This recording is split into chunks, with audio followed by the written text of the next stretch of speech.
kantin dan beli makanan untuk kalian makan sehingga rasa lapar hilang. Setelah itu, kalian bisa mengikuti pelajaran lagi. Nah, menurut kalian, mengapa kita butuh makan? Apa sebenarnya yang dikandung dalam makanan sehingga setelah memakannya kita dapat melakukan berbagai aktivitas? Ingin tahu jawabannya? Ayo kita pelajari materi ini dengan penuh semangat. Yang pertama adalah nutrisi. Nutrisi berperan dalam memberikan energi dan bahan untuk perkembangan, pertumbuhan, dan perbaikan sel tubuh. Banyak orang-orang yang lebih mementingkan rasa suatu makanan daripada nilai gizi yang terkandung di dalam makanan. Sepotong roti, misalnya roti tawar, akan mudah kita santap, namun hanya memberikan beberapa nutrisi yang kita butuhkan. Nah, tahukah kalian bahwa nutrisi pada makanan itu berperan dalam memberikan energi dan bahan untuk perkembangan, pertumbuhan, dan perbaikan sel tubuh. Oleh karena itu, memilih makanan dengan kandungan nutrisi yang tepat sangat penting untuk kalian ketahui. Nah, sekarang coba kalian perhatikan kandungan nutrisi apa saja yang ada pada makanan yang sering kalian makan. Dalam memilih makanan, kita harus memperhatikan kebutuhan energi yang kita perlukan dan jenis nutrisinya serta fungsi dari setiap jenis nutrisi tersebut. Nah, coba perhatikan aktivitas kalian sehari-hari. Hampir setiap hari kalian harus belajar di sekolah, di rumah, mengerjakan tugas, atau melakukan kegiatan ekstrakurikuler di sekolah. Tentu saja kalian membutuhkan banyak energi untuk menunjang semua kegiatan itu, bukan? Nah, pada masa-masa pertumbuhan ini, kalian membutuhkan asupan nutrisi yang cukup untuk menunjang pertumbuhan. Ketika kalian lapar, makanan apa yang kalian pilih? Apakah makanan yang sesuai dengan selera atau memilih makanan berdasarkan nilai gizinya? Tentu kita harus bijak ya. Kita harus memilih makanan berdasarkan nilai gizinya agar sesuai dengan kebutuhan energi. Tubuh membutuhkan energi untuk setiap kegiatan seperti belajar, bermain, berjalan, dan membaca buku dan lain-lain. Tubuh juga menggunakan energi untuk mempertahankan suhu tubuh normal, yaitu sekitar 37 derajat Celcius. Nah, energi ini berasal dari makanan yang kita makan. Jumlah energi yang dibutuhkan oleh tubuh untuk aktivitas tersebut menggunakan satuan kalori. Sama halnya pada tubuh, jumlah energi yang tersedia dalam makanan juga diukur dalam satuan kalori. Satu satuan kalori menunjukkan jumlah energi yang dibutuhkan untuk menaikkan suhu gram air sebesar 1 derajat Celcius. 1 kilokalori sama dengan 1000 kalori, sama dengan 4200 joule. Ini adalah jumlah kalori yang dibutuhkan pada beberapa aktivitas. Misalnya berjalan naik tangga 1100 kilokalori, berlari 570 kilokalori, berenang 500 kilokalori, latihan berat 450 kilokalori, berjalan-jalan 200 kilokalori, beristirahat 100 kilokalori. Keseimbangan energi terjadi ketika kalori yang masuk dalam tubuh melalui makanan sama dengan kalori yang dikeluarkan melalui metabolisme tubuh dan aktivitas otot. Dalam kondisi ini, berat badan akan cenderung tetap. Jika kalori yang masuk dalam tubuh melebihi kalori yang dikeluarkan, maka akan terjadi keseimbangan energi positif. Artinya, jaringan tubuhmu akan menyimpan kelebihan nutrisi tersebut dan kenaikan berat badan dapat terjadi jika ada energi yang disimpan dalam bentuk lemak pada jaringan tubuh.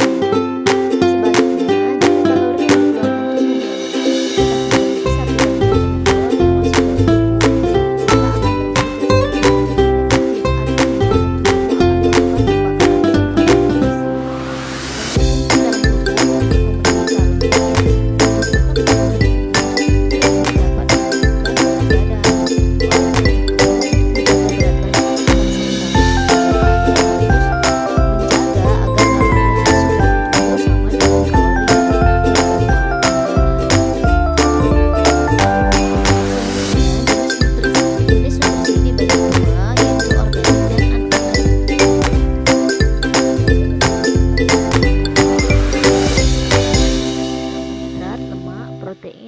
vitamin. Sebaliknya, nutrisi anorganik yaitu air dan mineral.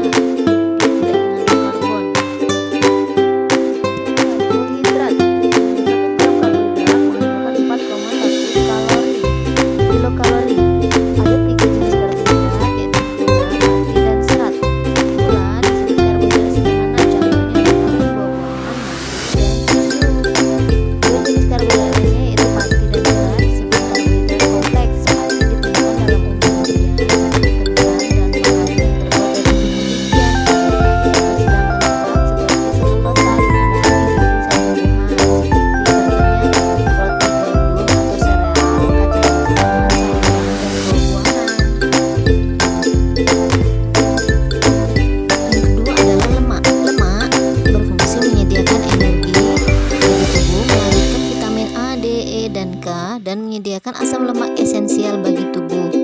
Lemak merupakan unit penyimpanan yang baik untuk energi. Berdasarkan struktur kimianya dikenal lemak jenuh dan lemak tak jenuh. Lemak jenuh misalnya terdapat pada daging, susu, keju, minyak kelapa, dan minyak kelapa sawit. Sedangkan lemak tak jenuh misalnya terdapat pada margarin, buah alpukat, dan lain sebagainya. Perhatikan slide-nya, di situ ada gambar contoh lemak jenuh dan lemak tak jenuh.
Selanjutnya, protein. Protein dibutuhkan tubuh sebagai penghasil energi untuk pertumbuhan dan mengganti sel-sel tubuh yang rusak, membuat enzim dan hormon, dan pembentuk antibodi atau sistem kekebalan tubuh.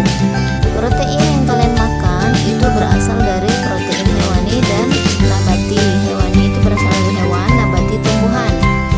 Contoh yang mengandung protein hewani antara lain daging, ikan, telur, susu, dan keju. Sedangkan protein nabati misalnya kacang-kacangan, kacang kedelai, kacang hijau, dan lain-lain.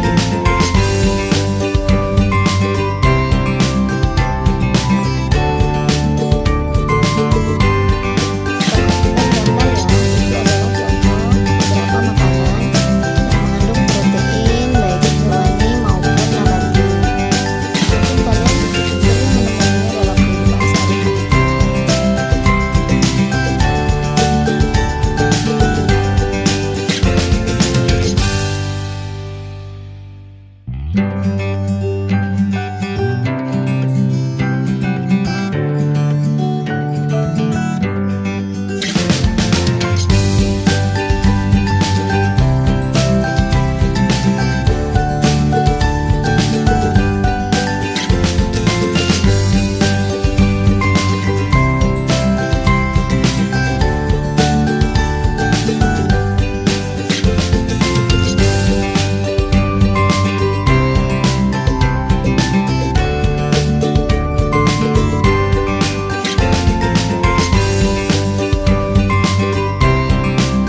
Selanjutnya adalah vitamin. Vitamin diperlukan tubuh dalam jumlah yang sedikit karena vitamin diperlukan untuk mengatur fungsi tubuh dan mencegah beberapa penyakit. Vitamin dikelompokkan menjadi dua, yaitu vitamin yang larut dalam air, misalnya vitamin B dan C, dan vitamin yang larut dalam lemak, misalnya vitamin A, D, E, dan K. Khusus vitamin D ini dapat terbentuk ketika kulit terkena sinar matahari, karena di dalam tubuh ada provitamin D. Vitamin banyak terdapat pada buah dan sayur. Kekurangan vitamin bisa menyebabkan beberapa gangguan di dalam tubuh, misalnya sariawan adalah salah satu contoh kekurangan vitamin C. Nah, namun vitamin C itu sebenarnya tidak hanya terdapat dalam buah-buahan ya, tetapi juga terdapat pada sayuran yang lain.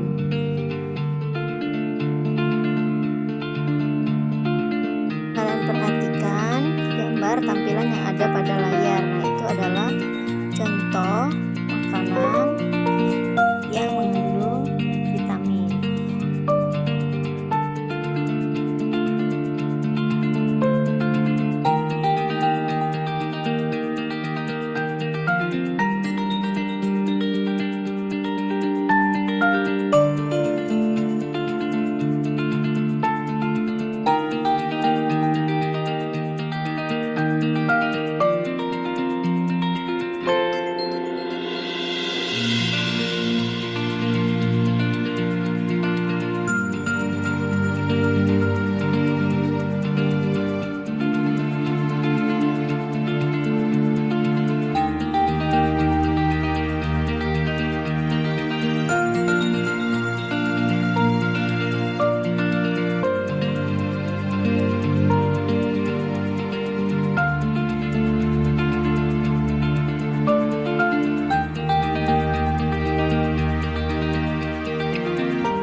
mengangkut oksigen ke seluruh tubuh dan pembentukan dan pemeliharaan tulang. Mineral merupakan nutrisi yang sedikit mengandung atom karbon. Contohnya kalsium, fosfor, kalium, natrium, besi, yodium, dan lain-lain. Contoh beberapa makanan yang mengandung mineral misalnya adalah telur, susu, kacang-kacangan, buah-buahan ya, seperti jeruk dan sebagainya.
menjaga kelangsungan hidup.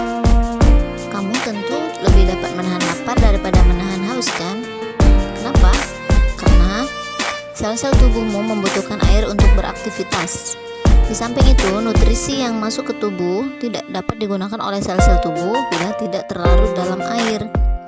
Tubuh kehilangan air ketika proses bernapas, berkeringat, buang air besar maupun buang air kecil. Nah, kehilangan air tersebut harus segera diganti dengan minum air sebanyak 2 liter atau 8 gelas sehari. Namun, minum air bukan satu-satunya cara untuk memasok sel-sel dengan air, karena tanpa kita sadari makanan yang kita makan juga mengandung banyak air. Contohnya buah-buahan itu sekitar 80% dan daging mengandung sekitar 66% air.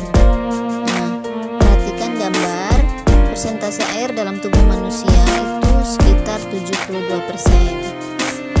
Air dibutuhkan oleh tubuh sebagai pembentuk sel dan cairan tubuh, pengatur suhu tubuh, pelarut zat-zat besi lain, dan membantu proses pencernaan makanan dan sebagainya. Baiklah, kita lanjutkan ke struktur dan fungsi sistem pencernaan makanan pada manusia. Pencernaan dibedakan menjadi dua, yaitu pencernaan mekanis dan pencernaan kimiawi.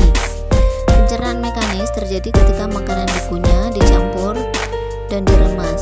Pencernaan mekanis salah satu contohnya terjadi di dalam mulut, yaitu saat makanan dihancurkan oleh gigi. Pada pencernaan kimiawi, itu terjadi reaksi kimia yang menguraikan molekul besar menjadi molekul yang lebih kecil. Proses pencernaan kimiawi ini biasanya dilakukan dan dibantu enzim-enzim pencernaan seperti enzim amilase pada mulut dan juga pada lambung. Sistem pencernaan manusia terdiri atas organ utama berupa saluran pencernaan dan organ aksesori atau organ tambahan. Pencernaan utama, sistem pencernaan utama itu terdiri dari mulut, kerongkongan, lambung, usus halus, usus besar, rektum, dan berakhir di anus. Sedangkan organ pencernaan tambahan itu terdiri atas hati, kantung empedu, dan pankreas.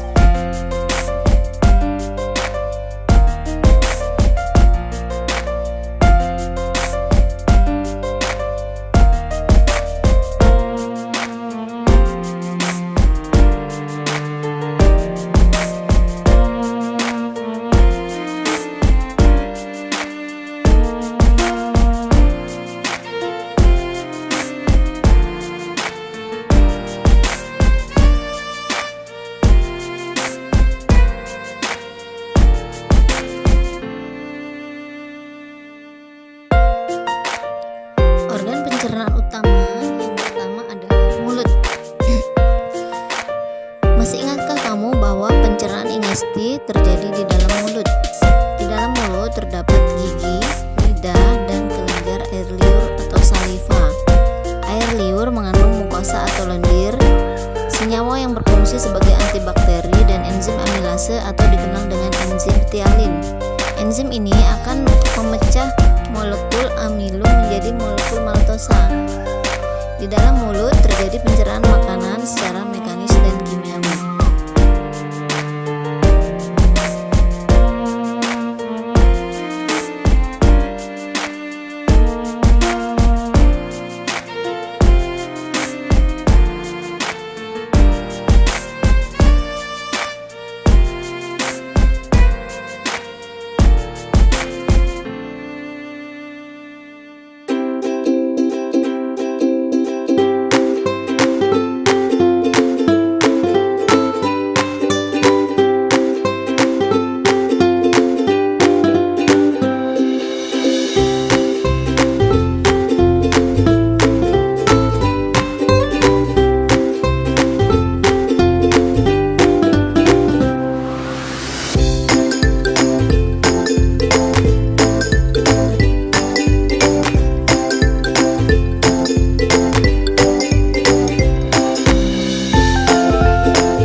esophagus.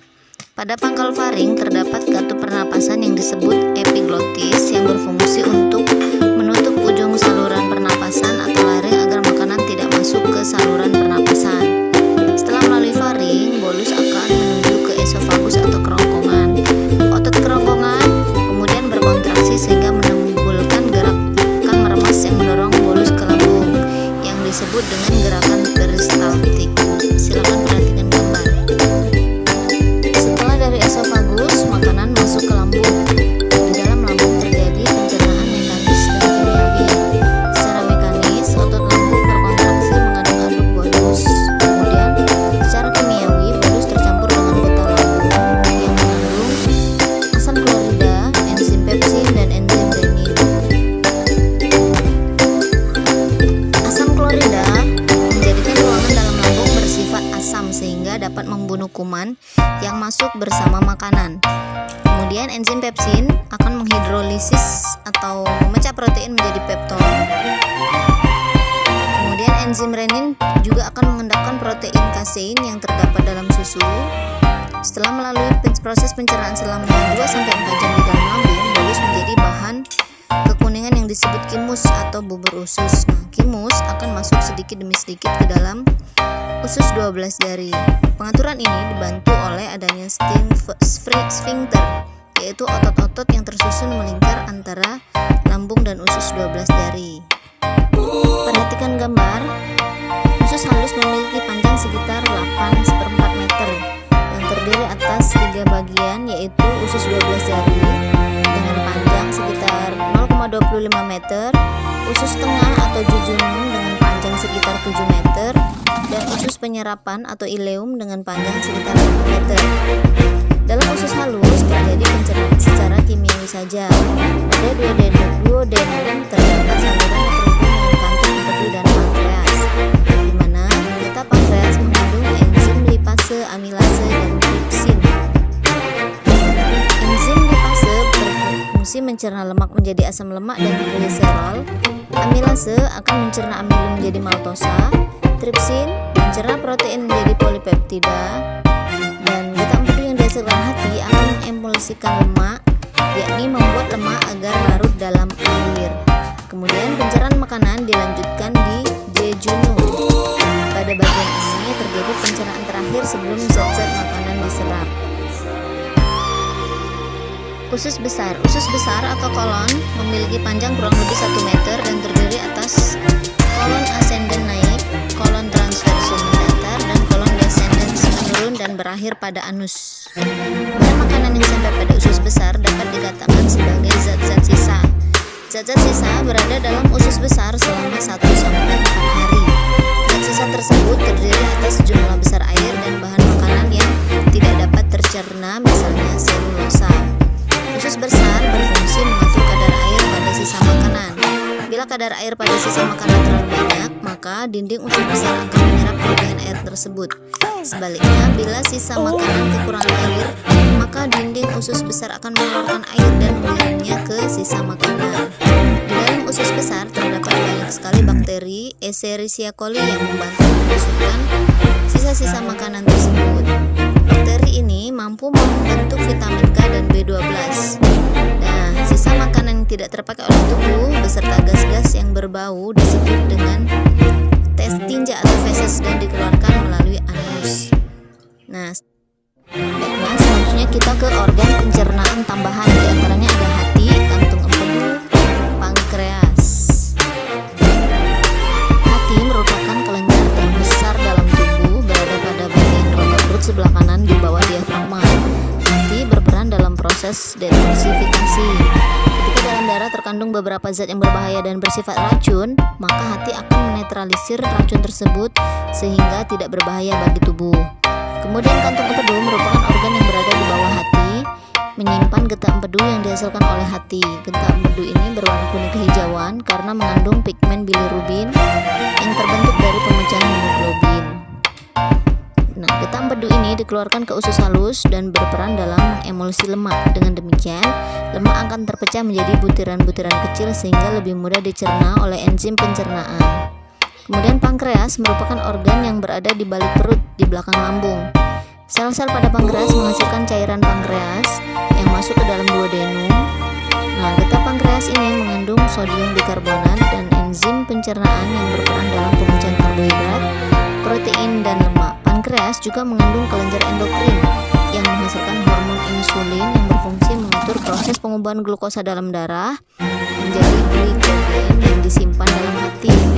Adanya hormon insulin inilah yang mengontrol keseimbangan jumlah glukosa dalam darah. Apabila terjadi gangguan dalam produksi insulin, maka dapat mengakibatkan penyakit diabetes. Selanjutnya adalah gangguan pada sistem pencernaan. Yang pertama misalnya adalah obesitas, kemudian karies gigi, ma atau gastritis, hepatitis, diare, konstipasi, gejala kekurangan vitamin, dan gejala kekurangan mineral.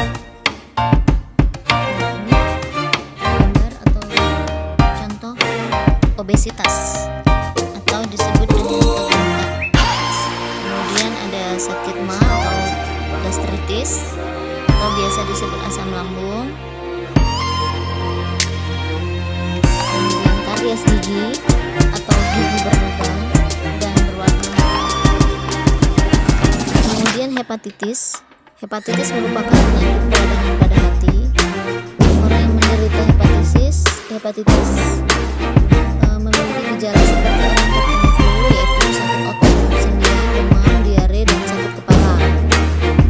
Penderita hepatitis akut dapat mengalami jaundice atau menguningnya kulit dan mata, membesarnya hati, dan membesarnya limfa. Jika tidak segera ditangani dapat memicu fibrosis dan dapat meningkatkan risiko berkembangnya kanker hati.